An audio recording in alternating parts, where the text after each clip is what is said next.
other things, okay? I want to get rid of, oops, I don't want to get rid of that. Come on, come back. There we go. I want it off to the side here. All right. From here, we want to start getting the floor system now, okay? If I take a look at this 3D object, all right? Everything is based off of levels and elevations. It is going to be sort of critical that you understand the relationship between these, okay? Your levels are created over here in an elevation view. This is why we go through all the crap of orthographics, where you understand the front view, the top view, the right side, the back. It's generated for you in Revit, so you don't have to do elevations. But these things are determined. If I change this to 12, it's going to move up that entire wall. Okay? Change it to 8. Get it back down closer to normal. Alright? The roof here is a level. If you need more levels, let's get this out of the way real quick. 336. Say I want, this is going to be a 3-story house, which is really not that good, but sure. Okay? I need a couple more stories. You can click on this and then you can copy it. But the problem with copying it is it doesn't get included over here in the project browser. Okay? That's the big key. So while I'm in the elevation, go to architecture. Over here, the datum tab pops up. It actually ungrays itself. And you can create as many levels as you like here. Okay? There's 1, there's 2. And you'll notice they keep going. I really don't care about the height. I can adjust that later. But also, you'll notice that they are included in your project browser in the floor plans. That's how you get more levels. That's what you need for your final project. You need to create a minimum of 5 levels, plus your roof plan. You know, my roof plan is way up there. I don't really want it, so I'm going to delete it, okay? Because this is a little single story. All I really need to do is pay attention here. Okay? Floor plans. They go on at the elevation and always go below the level. Period. You have all kinds of floors, folks. This one's concrete on a metal pan that looks like a wafer type of thing. Okay? In a residential house, it's a bunch of floor joists with subfloor on it, and then some sort of finished floor on it. If I go back here to the first floor and I want to create a floor on this, come up here, there is a thing called floors, we click on it. You'll notice it grayed out everything because it's in a sketching mode now. If you get into Revit and you come up here to architecture and everything is grayed out, it means you're in a sketching mode somehow. You cannot do anything until you get out of the sketching mode. All right?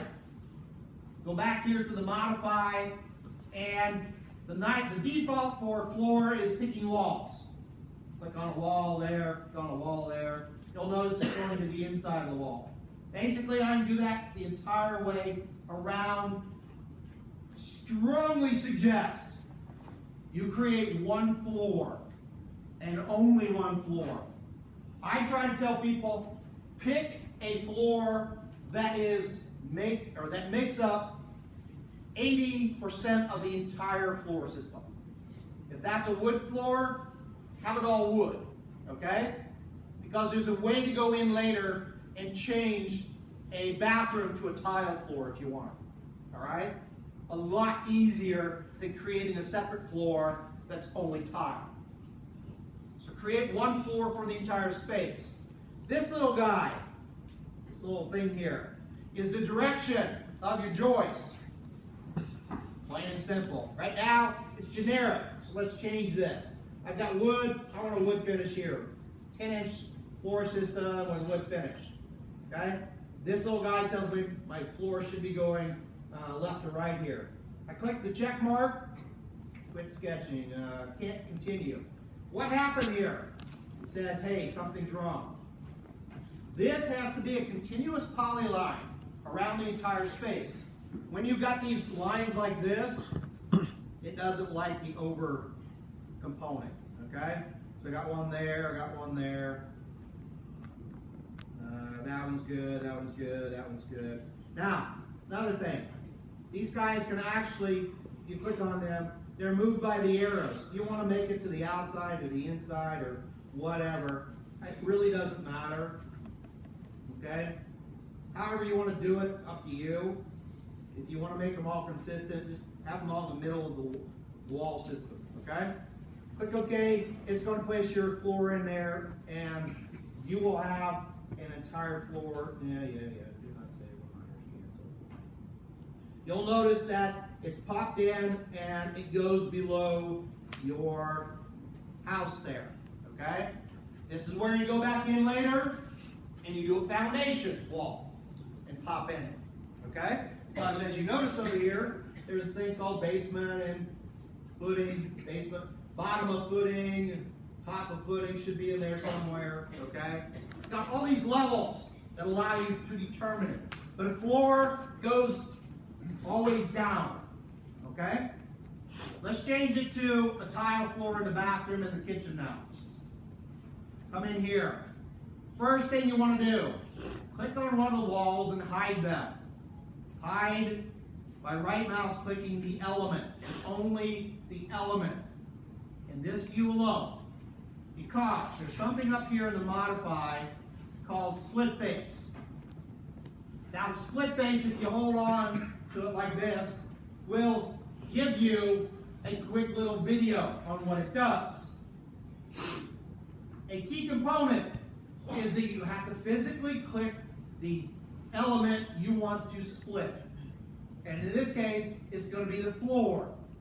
If you do not hide a wall, you cannot get to the floor. Okay? So I hide a floor, and then I come up here and I say split face, and then I click on the actual floor system. Once I get that done, let's go in here. You get a sketching component. I'm just going to go from the corner here all the way across. Now, I'm going to move it as close as possible so that it covers up my wall. You cannot go to the edge of the floor. You have to leave some sort of gap there. Once you do that, you hit OK. That has been separated. Let's do the bathroom as well here. One more split face. Click on the floor. Do a rectangle real quick. Just here, out to here. Let's get the washer and dryer, laundry room in there as well. Click there, and we have split that up. Now, doesn't really change it. You have to go in and paint over the top of it. Okay? So we come to the button underneath it that says paint. And you got all these materials loaded. Here's tile, porcelain, or tile, mosaic. Click on that, and be done. And then now, as we come over here into this space, we will notice that if it was rendered, we would have tile there and tile there. Okay? The quickest way to change material types. That's why I say, one floor, split it off into different materials if you want to. All right? So that's floors for you. Ceilings, you'll notice there's actually a ceiling plan here. They are quite simple. Click on first floor ceiling. Come up here to architecture and ceiling. You'll notice it's got a big goose egg there. Okay? Because the ceiling has a boundary of the walls. It's got to be inside the boundary. Okay? I've got an 8-foot wall height. You'll notice that my height for the ceiling is 7 foot, or 8 foot exactly. In this case, ceilings go up. So unless your walls are a little taller than your ceiling height, you physically can't put them in there unless you just go in and do a sketch. Okay? Let's change it real quick. Let's do 7 foot, 10, whatever. Hit apply. Now you'll notice that I get a red component around that space. I can click here and click here.